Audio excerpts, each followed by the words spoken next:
These videos are educational in nature and meant to help 21 and over adult smokers switch to a healthier alternative.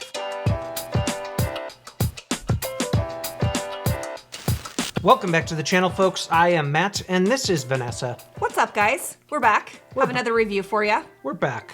Oh, and my ESPN is going off in my pocket. People understand. ESPN app, it's sports season. It's fall, you got baseball, I feel like it's football. sports season like all year round for you, though. Yeah, that's true. Anyway, today we're going to be checking out the Puff Max from Puff Bar. Yeah. Now, interesting story. I've never tried a Puff Bar. Have you? Nope, I've never tried one. You know, the news always says that they're like the most popular disposable. They've gotten a lot of grief over the years, just like Juul did back in the day. People tend to go after, you know, the top dogs usually. And but I've never tried one. I don't even think I've ever held one until the Max. Today. The Puff Max. You're about to get your Puff cherry popped? Sorry. Okay. So, I mean, basically what they're doing is making a bigger Puff Bar to compete with a lot of the other bigger disposables that we've seen on the market lately. This thing has an 1100 milliamp hour battery, 11 mLs of e-liquid, and it's rated for up to 5,000 puffs. Not rechargeable, so the battery is supposed to be matched perfectly with the amount of liquid inside. Also, it has a mesh coil, which I believe is a first for Puff Bar, at least from what I was gathering on their website. I could be wrong though. The body feels really nice on these, kind of a nice rubberized wrap. Pretty wide mouthpiece on a fairly large disposable, but I like the ergonomics of it. You know, it's nice and contoured. It's sleek. It's sleek, still pocketable for sure. So we're gonna start out with a flavor called Mystery. We figured we'd do this one first before our palates got even worse after trying multiple flavors. 5% nicotine, and obviously we don't know what this flavor is. We don't know what this mystery is, but we're gonna find out, hopefully. Well, we'll see. You'll see how unskilled we are at flavor testing. It's like a aloe grape is what I'm tasting. Yeah. Now, are all mysteries the same, or you're just like a surprise? I'm not 100% certain that that's grape. I can't tell. We have blueberry ice on here. Let me try the blueberry ice real quick. No, that's different. Grape? It's grapey. I get grapiness. Yeah, I'm not sure if like the mysteries are just a different flavor no matter what, or if they're all this flavor. And maybe we're completely off, but there's grape in there, but I feel like there's more. Because it doesn't have that like medicine grape taste. I kind of get a hint of medicine, which is why I'm thinking it's more grape. If there wasn't cooling in there, it'd be easier. Grape and something else. Yeah. It's got something else going on in there. Anyway, it's tasty. Nice job. I like that one. Up next, let's do Mango Peach Watermelon. Get some peach and watermelon, and then some mango on the exhale. So the peach and the watermelon are on the inhale, and the peach is on the exhale. It's really good. I don't. The mango's on the exhale. You mean? Mango's on the exhale. You're right. It's the mango isn't overpowering, which is nice. About a medium mouth to lung draw, if you're wondering. By the way, plenty of warmth, plenty of vapor, plenty of flavor. I'm already buzzing from the 5%. I really like it though. Yeah, like she said, it's peach, little bit of watermelon, and then on the exhale you get a little bit of mango, which is nice. The mango doesn't overpower the other two. That's a really good flavor. Next up, we are gonna try pineapple mango orange.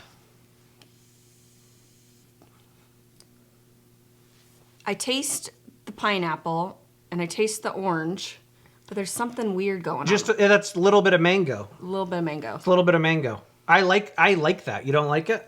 I can tell you don't like it. Yeah. I can tell you don't. But being honest, I don't know. It's not my favorite. I don't dislike it. You are hit and miss with orange vapes, I've found. Grape, obviously, she's hit and miss with, and orange vapes.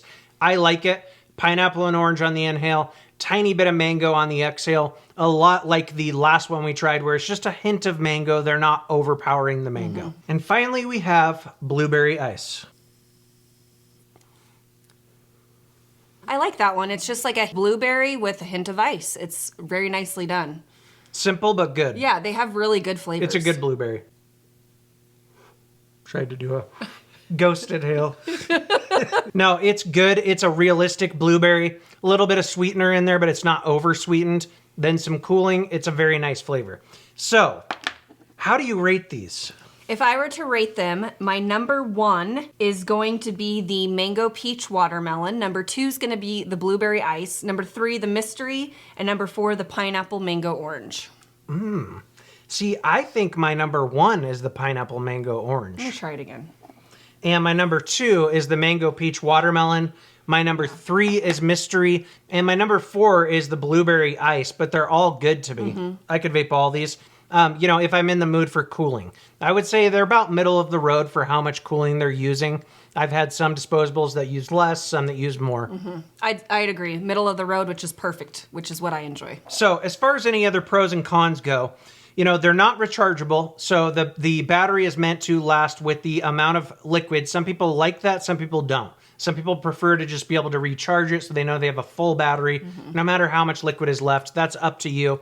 The mouthpiece is a bit wide, but it's pretty thin. What do you think about the mouthpiece? I like the mouthpiece. I think you're just having issues with it because your mouth is so small. It's not that I'm having issues with it. It's just a little bit wider than what I usually like, but it's so thin. It's thinned out so much that it's not bad. So, like we always say in these disposable videos, we would never suggest to anyone to only use disposables. They're good for new vapors to dip their toes in. They're good for seasoned vapors that want a supplementary device. But we would also suggest trying out refillable gear because there's less waste, more cost effective, so on and so forth. Absolutely. Abso-freaking-lutely. And obviously there is no liquid window in these. We count that as a con a lot, but it's because of how these are built. There's, you know, it's full of filament. I did opening up a disposable video on TikTok. If you want to check that out, you can see what disposables look like on the inside. It's full of filament, so you can't really do a liquid window. But I would love if a manufacturer would come up with a way to tell us when we're almost out of liquid. Yeah. Or just carry a second device, which can be cumbersome. Yeah. Or just carry multiple devices with you. Yeah. But all in all, the flavors on these are great. You know, they're better than I expected. I kind of figured, you know, since Puff Bar was one of the first, maybe their flavors would be lagging behind some of the newer gen disposables. But seems like they've caught up with everyone else. Really nice, powerful mesh coil vape. Good flavor on these. They're not bad whatsoever. I like them. Bam. Boom. She likes them. That about wraps it up. Nice job, Puff Bar. That about wraps it up. Until next time, thanks for watching. Thanks for watching, guys, and we'll see you next time on Matt from SMM with Vanessa. And Pushming. Oh, hey, guys.